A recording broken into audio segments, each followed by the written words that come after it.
दोस्तों, वतन अजीज की सारी सियासी जमायतों की कारकर्दगी एक तरफ और इमरान खान के 3 सालों की कारकर्दगी एक तरफ। आओ एक छोटा सा जायजा लेते हैं। सब सियासतदानों की जायदादें मुल्क से बाहर। इमरान खान अपना इकलौता फ्लैट बाहर से बेचकर पाकिस्तान में घर बनाता है। सारी दुनिया की एजेंसियों ने जोर लगाकर मालूम किया, पता चला इस शख्स की पाकिस्तान से बाहर ना कोई प्रॉपर्टी है ना कोई कारोबार। सारे सियासतदान कारोबारी मुफाद के लिए गैर मुस्लिमों से हाथ मिलाते रहे, उनकी दावतें करते रहे, उनको खुश करने के लिए अपने मुल्क को खुद दहशतगर्द कहते रहे और इमरान खान लंदन, अमेरिका, अरब, मलेशिया, ईरान, अफगानिस्तान जा जाकर पूरी दुनिया के सामने कहता रहा कि इस्लाम का दहशतगर्दी से कोई ताल्लुक नहीं, इस्लाम को दहशतगर्दी से जोड़ने की साजिश मगरिब ने की है।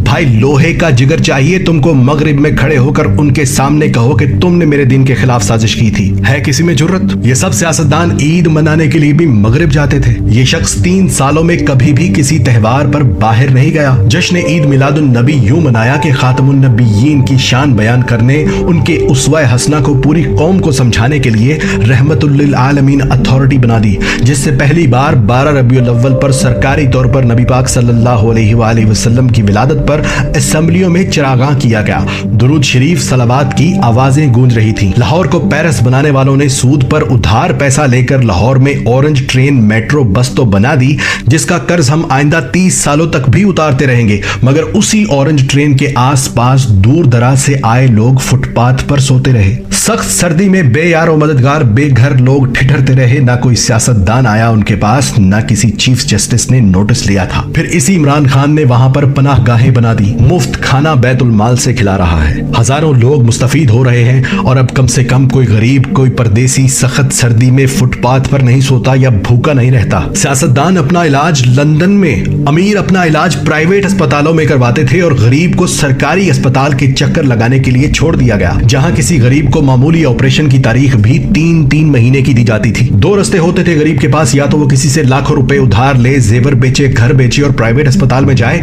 या फिर 3 माह तक सरकारी अस्पताल में बारी आने का इंतजार करे। और आज इसी इमरान खान ने पहले पख्तूनख्वा और अब पंजाब के हर खानदान को 10 लाख रुपए सालाना की इंश्योरेंस मुफ्त करवा दी कि जाओ अमीर गरीब एक जगह पर इलाज करवाओ, पैसा हुकूमत देगी। किसान को आड़ती लूट लेते थे, बीज और खाद उधार देकर कहते थे कि फसल पूरी हमें देना, और किसान मजबूर होकर देता था।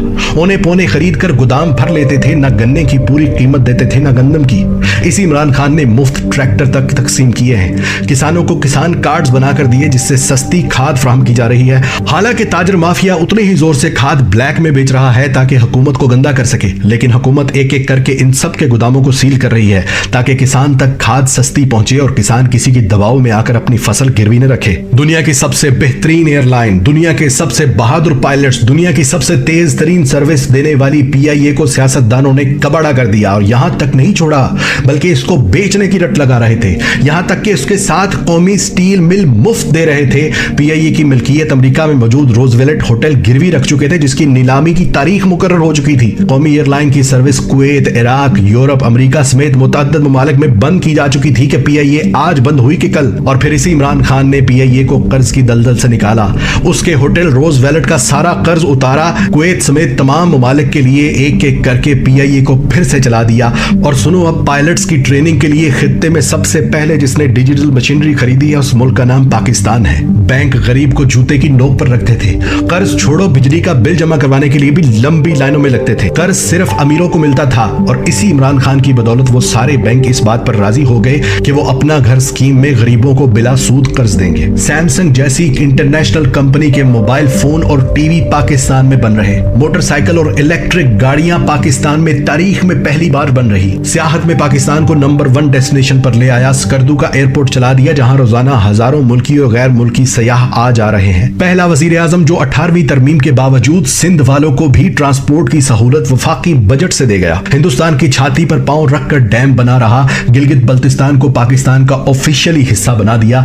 अफगानिस्तान और अमेरिका की 20 साल से चल रही जंग खत्म करवा दी। परदेशियों के लिए रोशन डिजिटल अकाउंट्स खोलने की सहूलत दे दी। नादरा के बाहर लगी लंबी लाइनें खत्म कर दी। किसी प्राइवेट इंश्योरेंस कंपनी के तर्ज के दफातर बना दिए जहां औरतों मर्दों के लिए अलहदा इंतजार गाहें, एयर कंडीशन की सहूलत। नए दरख्त लगाना तो दूर, यहां हजारों दरख्तों के रोजाना काटने की खबरें चलती थी।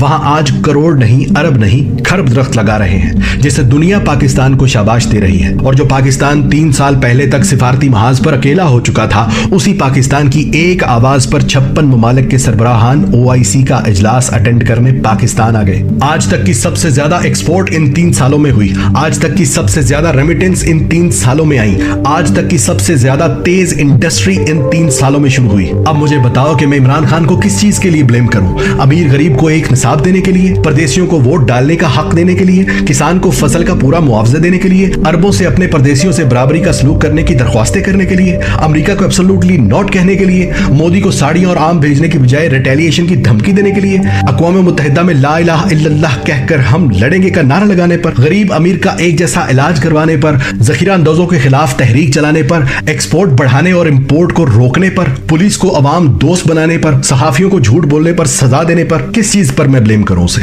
भाइयों, कोरोना के बावजूद इस शख्स ने अल्लाह की मदद से 70 साल पाकिस्तान की तारीख के मुकाबले में वो काम किए हैं कि अल्लाह की कसम मुझे अब इस पर कोई शक नहीं कि इस शख्स के साथ अल्लाह की तरफ से खास रहमत है। वरना 56 ममालिक में वाहिद एटमी ताकत सरहदों पर दुश्मनों से घिरा हुआ मुल्क पाकिस्तान इसराइल और अमेरिका को एब्सोल्युटली नॉट बोलकर जाता कहां? अगर किसी को मेरे बताए गए एक भी लफ्ज पर शक हो तो अपने सोर्सेज से चेक करना, एक एक लफ्ज सच निकलेगा, एक एक बात हकीकत निकलेगी। और आज पहली बार मैं पाकिस्तान के साथ साथ इमरान खान को भी